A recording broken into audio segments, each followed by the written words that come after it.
আজি বেংগলোৰ ৰেভা ইউনিভাৰ্চিটিত আহি পেলাই ইয়াত থকা অসমীয়া ষ্টুডেণ্টছবোৰ লগ পালো আৰু এওঁলোকে অৰ্গেনাইজ কৰা নৰ্থ ইষ্ট ফেষ্টিভেলৰ অনুষ্ঠানটো চালো আৰু লগতে গোটেই গ্ৰুপটোক লগ পাই পেলাই বৰ ভাল লাগিল কিন্তু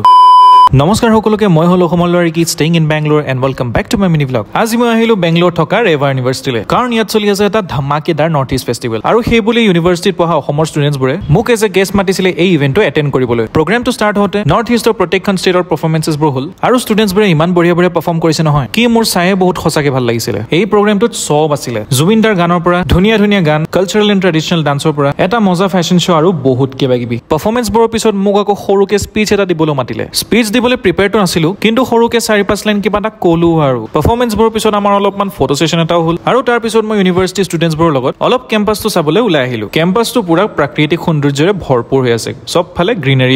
মানে ইয়াত আহিলে অক্সিজেন পুৰা পাব তাৰ কিন্তু গ্যাৰান্টি পুৰা আছে আৰু ইয়াৰ লগতে সৰু পাপিজ কেইটামান দেখিলো বৰ মৰম লগা কিন্তু ইহঁত আৰু তাৰ পিছত আমাৰ অসমৰ গ্ৰুপৰ স্পেশাল ফটো সেশন এটা হ'ল আৰু তেনেকৈ সবৰ লগতে লগ কৰি কথা পাতিবলৈ বহুত ভাল লাগিলে এটা কথা হয় বাৰু বেংগলোৰত থাকিলে মিনি অসমত থকা নিচিনাই লাগে বাৰু অলপ দিয়ক পিছে আজিলৈ আহিছো লগ পাম নেক্সট ভিডিঅ'ত তেতিয়ালৈকে বাই বাই